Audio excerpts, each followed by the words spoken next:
Bienvenidos a una nueva inmersión profunda.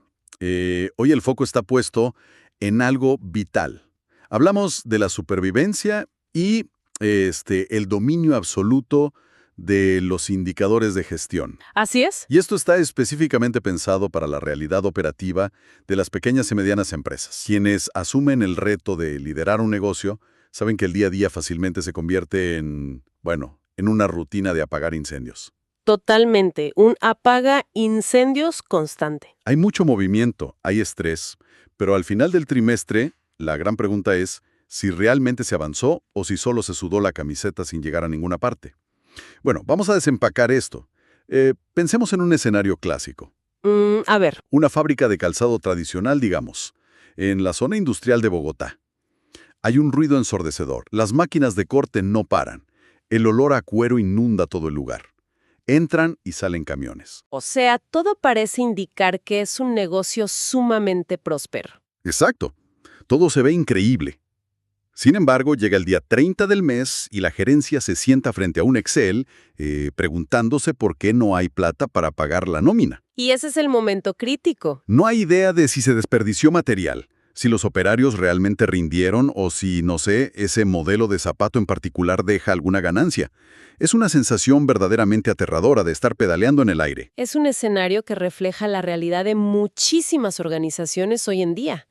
Esa fábrica ilustra a la perfección el peligro altísimo de la gestión por intuición. ¿Sí? La misión central de este espacio es precisamente aprender a trascender esa intuición para empezar a formular, medir y analizar datos reales sin morir en el intento.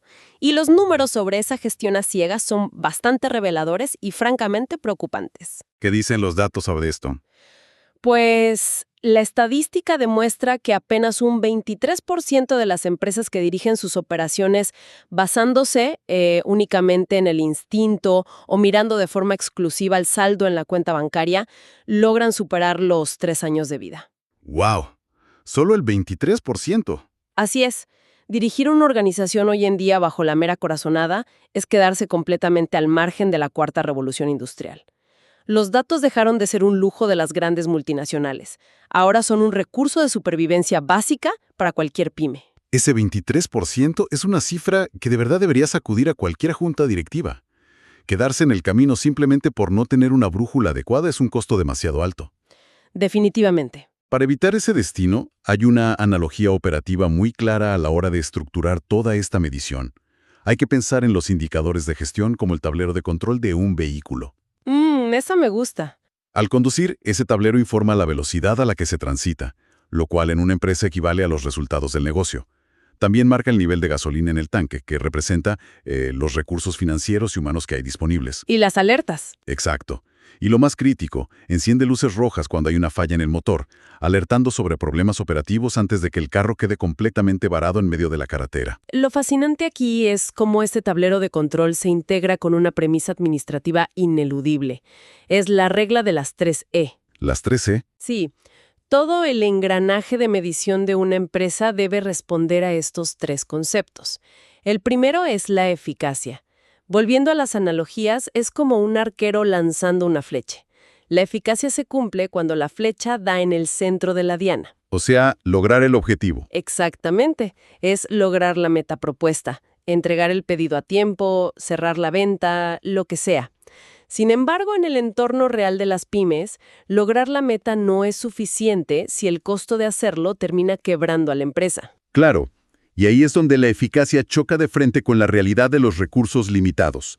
Porque no tiene ningún sentido dar en el blanco si se tuvieron que disparar 1000 flechas para lograrlo. Así es insostenible. Por eso entra la segunda E, que es la eficiencia. Es lograr ese mismo objetivo. Hacer ese mismo recorrido en el auto, pero consumiendo la menor cantidad de gasolina posible. Optimizar el material, optimizar el tiempo de los empleados y, por supuesto, el presupuesto. Exacto. Y la tercera E es el punto de equilibrio que toda gerencia busca con desesperación, la efectividad. La efectividad no es más que el impacto real en el mercado y en la salud de la empresa al lograr ser eficaces y eficientes al mismo tiempo. ¿Es el escenario ideal? Es la métrica definitiva del éxito. Pero la realidad operativa de muchas empresas es que ese equilibrio es sumamente frágil. A menudo se toman decisiones buscando, digamos, eficiencia pura, que terminan destruyendo por completo la efectividad. Sí, pasa muchísimo. Muchísimo dinero. Pero si ese recorte generó que la atracción de nuevos clientes cayera a cero, pues la medida no fue eficaz y por ende la efectividad fue nula. Ahorrar dinero para paralizar las ventas es una victoria completamente vacía. Es un análisis muy preciso. Ahora, para evitar esas victorias vacías, el tablero de control necesita alimentarse de metas muy bien estructuradas, porque medir por medir genera parálisis por análisis. Totalmente. Aquí es vital implementar una brújula basada en el modelo SMART, por sus siglas en inglés. Cada objetivo debe ser específico, medible, alcanzable, relevante y temporal. Y esto suena muy lógico en la teoría, ¿no? Pero en las reuniones de planeación estratégica se ven unas declaraciones de buenas intenciones que la verdad asustan. Sí, los famosos deseos de fin de año. Exacto.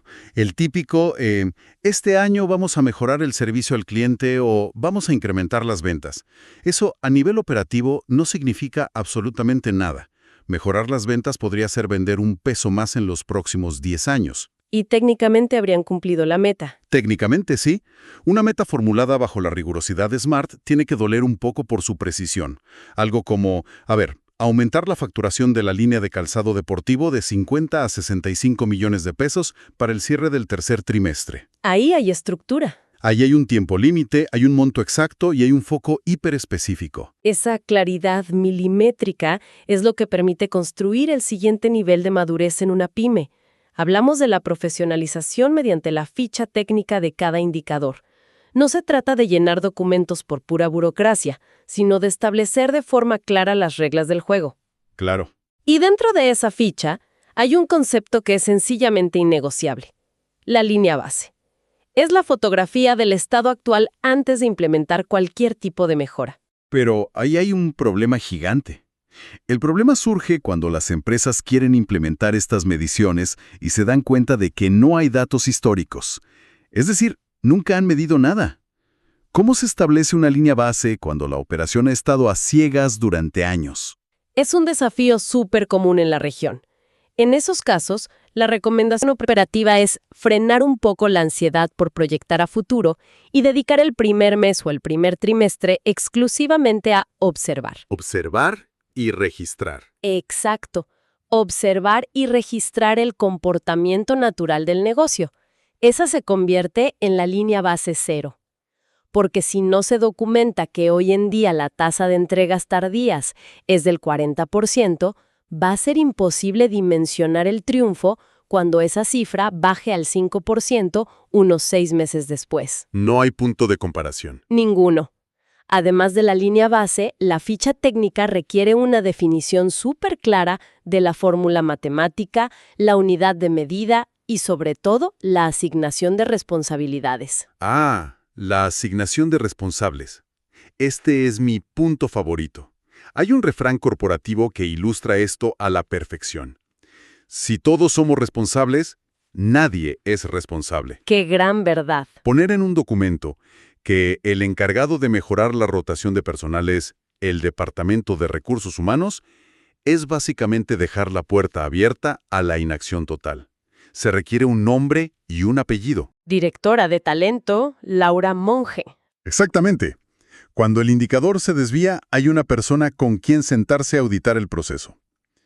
Y hablando de desviaciones, hay un tema operativo que arruina muchísimos de estos análisis: la arquitectura de los datos y los errores matemáticos de cálculo. Uy, sí. Y ojo, no se trata de no saber sumar o dividir. Se trata de cómo se extrae y se procesa esa información en el día a día. Es un punto crítico. Muchas veces la junta directiva toma decisiones de alto nivel basadas en reportes que tienen fallas estructurales gravísimas. Es que pasa todo el tiempo. Al cruzar plataformas, un equipo de ventas exporta la información desde su CRM midiendo el tiempo de cierre de negocios en días calendario. Luego, esa data pasa al equipo de operaciones, que maneja su propio sistema y mide la capacidad de producción en horas hábiles. Un clásico. Al consolidar eso en una sola fórmula de eficiencia, se cruzan peras con manzanas. O está el clásico error al calcular variaciones porcentuales, donde se invierte en el numerador y el denominador. Y el reporte arroja un crecimiento del 300%. Cuando en realidad la empresa decreció. Un error de cruce de datos o de unidades de medida puede llevar a liquidar una línea de negocio que en realidad era súper rentable. Por eso la estandarización de las fórmulas en la ficha técnica es vital para la supervivencia. Y esto nos da pie para entrar en la aplicación pura y dura. Aquí es donde se pone realmente interesante, porque vamos a analizar los 4 motores fundamentales que mantienen viva a cualquier organización. Los famosos indicadores clave de desempeño, o KPIs, divididos en áreas vitales. El primer motor, indiscutible, son las finanzas. Y en finanzas, la conversación casi siempre gira en torno a la rentabilidad, ¿verdad? Se habla del ROI, del retorno de inversión o del margen de ganancia neta. Que es saber cuánta plata real queda en la caja después de pagar hasta el último tornillo y el último impuesto. Exacto. Pero hay un indicador que suele pasar completamente desapercibido hasta que es demasiado tarde. ¿La liquidez o la razón corriente? Oh, el oxígeno puro. Ese es el indicador de supervivencia por excelencia. Hay un fenómeno en el mundo empresarial conocido como morir de éxito. Suena contradictorio. Lo parece, pero ocurre cuando una empresa es extremadamente rentable en el papel, vende muchísimo y sus márgenes son espectaculares. Pero si las políticas establecen que los clientes grandes pagan a 90 o a 120 días, mientras que las obligaciones como la nómina, el arriendo y los proveedores exigen pagos cada 15 o 30 días, Se genera un hueco financiero letal. letal. La falta de liquidez prolongada asfixia la operación en cuestión de semanas, sin importar cuán rentable sea el modelo de negocio en ese Excel perfecto. Es una alerta que definitivamente no se puede ignorar. El efectivo es el oxígeno del día a día. Ahora, si las finanzas son el oxígeno, el talento humano es el corazón que bombea esa sangre. Es nuestro segundo motor. Así es. Aquí hay que ir mucho más allá de la simple nómina y medir cosas como el NPS, que no es otra cosa que el nivel de lealtad y compromiso interno. No se trata de pasar una encuesta súper básica preguntando si hay buen ambiente. No, eso no sirve de mucho. Se trata de medir, mediante una escala rigurosa del 0 al 10, cuántos colaboradores son promotores activos que recomiendan la empresa y cuántos son detractores silenciosos que están buscando la puerta de salida. Y esa puerta de salida se mide a través de la tasa de rotación. El conocimiento operativo de una empresa reside en su gente. Cuando alguien clave se va, se lleva consigo la curva de aprendizaje, la memoria de los procesos y muchas veces las relaciones con los clientes. Pero un momento, ¿no se considera que un cierto nivel de rotación es saludable para inyectar nuevas ideas y evitar el estancamiento? Hasta cierto punto, sí. Una renovación mínima es natural y hasta necesaria. Sin embargo, cuando los datos muestran que la rotación anual supera consistentemente el 15 o el 20%, ya no es renovación. ¿Qué es entonces? Es una hemorragia. Los costos ocultos de reclutar, entrevistar, contratar y capacitar desde cero a un nuevo colaborador son abismales en comparación con el costo de retener y motivar al talento que ya existe. Un indicador rojo en rotación exige una auditoría inmediata al clima laboral y a la competitividad salarial. Tiene toda la lógica del mundo. Pasando al tercer motor, llegamos a la logística y las operaciones, que vendrían siendo los músculos de la empresa. Aquí la eficiencia manda. Se mide el porcentaje de entregas a tiempo, la tasa de productos con defectos que terminan en devoluciones. ¿Claro? Pero hay un elemento logístico que drena silenciosamente los recursos. La rotación de inventario. Pensemos en una distribuidora regional de café. Un buen ejemplo. Para ganar un buen descuento con el productor, deciden comprar toneladas de grano por adelantado. Financieramente parecía una movida brillante, pero si el área comercial no logra vender a ese mismo ritmo, ese café se queda meses estacionado en las bodegas. Y ese es un riesgo inmenso. El inventario estancado no es solo café perdiendo frescura y calidad. Son fajos de billetes inmovilizados acumulando polvo y pagando costos de almacenamiento. Literalmente. Eso nos devuelve directamente al problema de liquidez del que hablábamos hace un momento. Es capital de trabajo secuestrado. Exactamente. Y para mover ese inventario dependemos del cuarto motor, ventas y mercadeo. Aquí hay 2 métricas que dictan la sostenibilidad del crecimiento. Primero, el costo de adquisición de cliente, el famoso CAC, que nos dice cuánta inversión en publicidad, comisiones y esfuerzo se necesita para atraer un comprador nuevo. Fundamental. Y segundo, el valor del tiempo de vida del cliente, el LTV, que proyecta cuánta rentabilidad dejará esa persona durante todo el tiempo que siga comprando la marca. La regla de oro en este motor es una ecuación implacable. El CAC jamás puede ser mayor que el LTV. Nunca. Si cuesta $50 adquirir a un cliente a través de campañas digitales, pero ese usuario hace una sola compra que deja $10 de margen y nunca más regresa, el modelo de negocio está subsidiando las ventas para perder dinero de forma acelerada. Entiendo la lógica del CAC y el LTV. Es irrefutable. Pero para una pyme que apenas lleva, digamos, un año operando, que no tiene un historial sólido de retención, ¿cómo pueden calcular ese valor de vida útil a largo plazo sin inventarse los números o caer en la simple adivinanza? Es una duda muy válida y muy frecuente. En etapas tempranas, la medición exige usar proyecciones basadas en promedios de la industria. O mejor aún, construir estimaciones de retención a corto plazo, por ejemplo, a 6 o 12 meses, e ir ajustando esa línea base trimestre a trimestre. O sea, ir calibrando el modelo sobre la marcha. Exacto. Lo importante es no ignorar la métrica. Incluso una proyección conservadora es 1000 veces mejor que operar bajo la ilusión de que cada venta nueva es inherentemente rentable. Claro, el peligro de la ilusión es altísimo. Ahora bien, tener estos 4 motores claros, finanzas, talento, operaciones y ventas, es un gran avance. Pero manejar 20 o 30 indicadores dispersos puede generar un caos administrativo terrible. Aquí es donde toma protagonismo el concepto del cuadro de mando integral, o Balanced Scorecard. Si conectamos esto con el panorama general, la revelación del cuadro de mando integral es que desecha la idea de trabajar en silos. Las áreas de una empresa no son islas independientes, conforman un ecosistema de causa y efecto. Todo está conectado. Todo. Veamos cómo se encadena esto en la práctica. Si la gerencia invierte en planes de formación continua para su equipo, estamos impactando a la perspectiva de aprendizaje y crecimiento.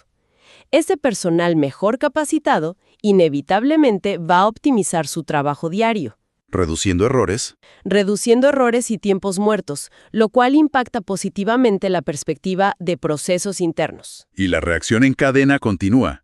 Si los procesos son impecables y los productos se entregan sin defectos y a tiempo, se dispara la satisfacción y la confianza del consumidor, impactando directamente la perspectiva del cliente. Así es. Ese cliente satisfecho vuelve a comprar, recomienda el servicio a otros, y eso se traduce en un aumento de ingresos y márgenes, coronando finalmente la perspectiva financiera. Es un flujo natural. Pretender arreglar las finanzas recortando presupuesto a la capacitación es ignorar por completo la raíz del ecosistema. Es como intentar apagar mi incendio desde la copa del árbol y no desde la raíz. No funciona. Una vez que este ecosistema está mapeado y los datos empiezan a fluir mes a mes, surge el verdadero trabajo gerencial. El análisis. Porque calcular los números representa apenas el 10% del esfuerzo. El 90% restante es la toma de decisiones basadas en esa información. Para democratizar y agilizar este análisis en los equipos de trabajo, se emplea la metodología del semáforo de decisiones. El semáforo visualiza el rendimiento de manera instantánea. Es súper práctico. Si un indicador cierra el mes en rojo, significa que la meta no se cumplió y hay una desviación grave. Pero la cultura frente al rojo es vital. Completamente. Un indicador en rojo no debe ser una guillotina para buscar culpables y despedir gente. Debe ser un disparador para auditar el proceso, entender dónde está el cuello de botella y reasignar recursos o capacitación. Luego está la zona amarilla, que es quizás la más estratégica de todas. El amarillo es la alerta temprana, el indicador de riesgo. Indica que, aunque todavía no se ha fallado catastróficamente, la tendencia muestra que la meta no se va a lograr si se mantiene el rumbo actual. Es el momento de maniobrar. Es el momento preciso para hacer pivotes tácticos y ajustar la estrategia antes de que se acabe el trimestre. Y, por supuesto, está el color verde. El anhelado verde indica que la meta se alcanzó o se superó. Pero el verde tiene una trampa psicológica muy peligrosa. La complacencia. Oh, sí. Si un indicador permanece en verde durante 6 meses seguidos, no significa que el equipo sea infalible. Significa que la meta quedó obsoleta. Estar en verde exige celebrar el logro, por supuesto, pero inmediatamente después obliga a subir la vara y aumentar el nivel de exigencia para el siguiente periodo. Así es. Sin embargo, hay un riesgo aún mayor con el verde. Y esto nos adentra en la filosofía de la toma de decisiones basada en datos, o DDDM. Un indicador aislado nunca, pero nunca, puede reemplazar el sentido común ni la visión periférica del negocio. De acuerdo. A veces, cumplir una meta específica a rajatabla puede destruir el valor general de la compañía. Hablemos de un ejemplo clásico que ilustra perfectamente esta trampa de los incentivos mal alineados. El famoso caso de la optimización en un call center de soporte técnico. La gerencia detecta que las llamadas toman en promedio 45 minutos y deciden establecer una meta agresiva, reducir ese tiempo a 20 minutos por llamada para aumentar la eficiencia operativa. Una meta de eficiencia clásica. El equipo se pone a trabajar y, sorprendentemente, en un par de meses logran bajar el promedio a tan solo 5 minutos. Si miramos el semáforo de ese indicador específico de tiempo, está en un verde brillante. Es un supuesto éxito rotundo. Pero es un espejismo que oculta una crisis brutal. Si se analiza el contexto, se descubre que los operadores, presionados por cumplir esa métrica de velocidad, empezaron a transferir las llamadas prematuramente. O a colgarles. Exacto. A dar respuestas incompletas o simplemente a colgarle a los clientes insatisfechos. Se logró la eficiencia operativa, sí, pero se destrozó la calidad del servicio. La retención de clientes se desploma y la reputación de la marca sufre un daño irreparable. Ese es el peligro inmenso de medir la velocidad sin cruzarla con métricas de calidad y satisfacción. Es operar con un nivel de ceguera autoinducida. El tablero de control tiene que informar no solo a qué velocidad va el vehículo, sino asegurar que no se está conduciendo directamente hacia un precipicio. Siempre debe existir un indicador de contrapeso para proteger la integridad del producto o servicio. Es un balance indispensable. Entonces, ¿qué significa todo esto para la gestión diaria de los negocios? Significa que transformar la manera en que se toman decisiones no es ciencia espacial ni requiere inversiones millonarias iniciales. Esta cultura de medición puede arrancar el próximo lunes a primera hora. Es un excelente llamado a la acción. Uno de los grandes mitos que frena a las pymes en toda la región es la creencia de que sin un software robusto no se puede medir nada. Es la excusa perfecta. ¡Totalmente! Pero la falta de infraestructura tecnológica avanzada no es una excusa válida para seguir operando a ciegas. Para nada.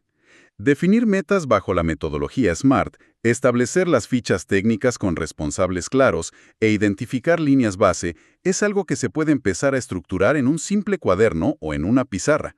O en un Excel básico. Luego, claro, se puede trasladar a hojas de cálculo bien formuladas para cruzar la información y con el tiempo y la madurez del equipo, migrar a herramientas de visualización de datos mucho más potentes. Como Power BI y similares. Exacto. La tecnología es solo el facilitador. Lo que realmente transforma la organización es instaurar la cultura del dato. Entender que la rentabilidad sostenible está escondida en los detalles de esa información. Esto plantea una pregunta importante para reflexionar al final de este recorrido. Hemos abordado metodologías, estructuras matemáticas, semáforos y ecosistemas de medición. Pero, si una organización implementa todos estos tableros y obtiene métricas perfectas, pero internamente opera bajo una cultura de miedo... Una cultura tóxica. Sí. Una cultura donde el error se castiga de forma implacable y el semáforo en rojo es motivo de despidos masivos en lugar de auditorías de mejora. ¿De qué sirven los datos? De muy poco. Hay una verdad corporativa ineludible. La cultura de la empresa se devora a la mejor estrategia antes del desayuno. Si los datos no están respaldados por un entorno que fomente el aprendizaje y la corrección de rumbo, el sistema completo es inútil. Los números revelan la verdad del mercado. Pero es la cultura de liderazgo la que determina si esa verdad se usa para castigar o para evolucionar. Piénsenlo. Una reflexión sumamente poderosa para cerrar. La arquitectura de datos y la cultura organizacional tienen que caminar en la misma dirección. De lo contrario, el esfuerzo se diluye. Ha sido un recorrido profundo y lleno de herramientas prácticas para repensar la forma en que se lidera el día a día. Ojalá estas perspectivas sirvan para darle un giro a esas operaciones que buscan escalar. Nos encontramos en una próxima inmersión profunda.